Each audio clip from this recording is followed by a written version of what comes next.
Gaurikund helicopter crash में 7 मौतें, जिम्मेदार कौन? उत्तराखंड में उड़न ताबूत बने हेलीकॉप्टर। खराब मौसम में हेलीकॉप्टर यात्रा की क्या मजबूरी? मौत के दूत। केदारनाथ के पास गौरीकुंड में सुबह करीब 5:20 पर हेलीकॉप्टर क्रैश हो गया। इसमें पायलट समेत सभी 7 यात्रियों की मौत हो गई।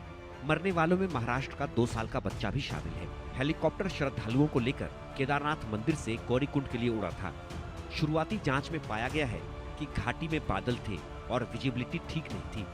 फिर भी हेलीकॉप्टर उड़ाया गया, जो वाकई हैरानी भरा है। देखिए कैसे हेलीकॉप्टर क्रैश होकर गौरीकुंड के जंगलों में गिरा और उसमें आग लग गई। हादसे में हेलीकॉप्टर पूरी तरह से जल गया। इसमें बैठे 7 लोग राख हो गए। इसी वजह से डेड बॉडी की पहचान करने में मुश्किलें आ रही हैं। पहचान के लिए अब प्रशासन डीएनए टेस्ट कराएगा। हेलीकॉप्टर क्रैश में जान गंवाने वालों में पायलट राजवीर सिंह जयपुर राजस्थान के रहने वाले थे, विक्रम सिंह रावत ऊखीमठ उत्तराखंड के रहने वाले थे, विनोद देवी उत्तर प्रदेश से थी, दृष्टि सिंह भी उत्तर प्रदेश से थी, राजकुमार सुरेश गुजरात से थे, श्रद्धा राजकुमार जायसवाल महाराष्ट्र से थे, काशी महाराष्ट्र से थे। जो हेलीकॉप्टर क्रैश हुआ वो आर्यन एविएशन कंपनी का था। बार बार यही सवाल हो रहा है कि पैसे कमाने के लिए जान हथेली पर क्यों ली गई। देखिए, आज एक बहुत ही सुबह ही एक दुखद सूचना प्राप्त हुई है। केदारनाथ जी से आर्यन कंपनी का जो हमारी हेली ऑपरेटर हैं, उनका एक हेलीकॉप्टर सुबह 5-5:15 बजे के आसपास केदारनाथ से टेक ऑफ किया था, जिसको गुप्तकाशी जाना था। लेकिन वह हेलीकॉप्टर रास्ते में दुर्घटनाग्रस्त हो गया और यह दुर्घटना गौरीकुंड के पास एक बुग्याल है, वहाँ पर यह गिरा है। यह स्थान करीब 7 किलोमीटर ट्रैकिंग रूट है।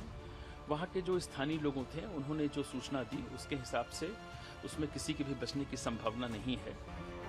इधर मुख्यमंत्री पुष्कर सिंह धामी ने कहा कि हेली सर्विस के संचालन को लेकर सख्त नियम बनाए जाएंगे। इसमें हेलीकॉप्टर की तकनीकी स्थिति की जांच और उड़ान से पहले मौसम की सटीक जानकारी लेना अनिवार्य होगा। फिलहाल हादसे के बाद 4 धाम यात्रा हेलीकॉप्टर सर्विस पर रोक लगा दी गई है। तो दुखद घटना है।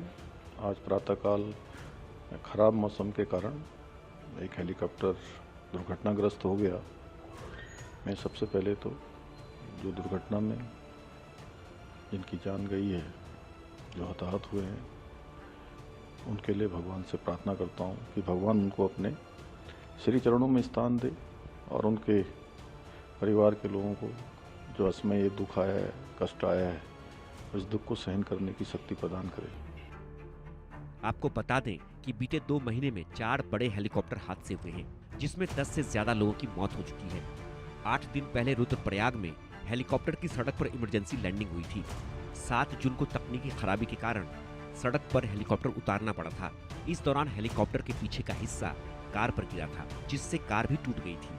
हेलीकॉप्टर के पंखे से हाईवे किनारे बनी दुकान की टीन शेड भी उड़ गई थी। इस दौरान दुकान में बैठे लोगों ने भागकर जान बचाई।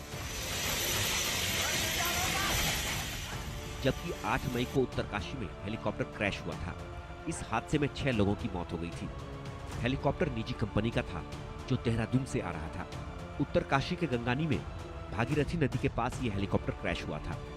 इसके पहले उत्तराखंड के केदारनाथ में 17 मई को एयर एम्बुलेंस हेलीकॉप्टर क्रैश हो गया था। हेलीकॉप्टर में 3 लोग पायलट, डॉक्टर और नर्स सवार थे। हालांकि तीनों सुरक्षित बच गए थे।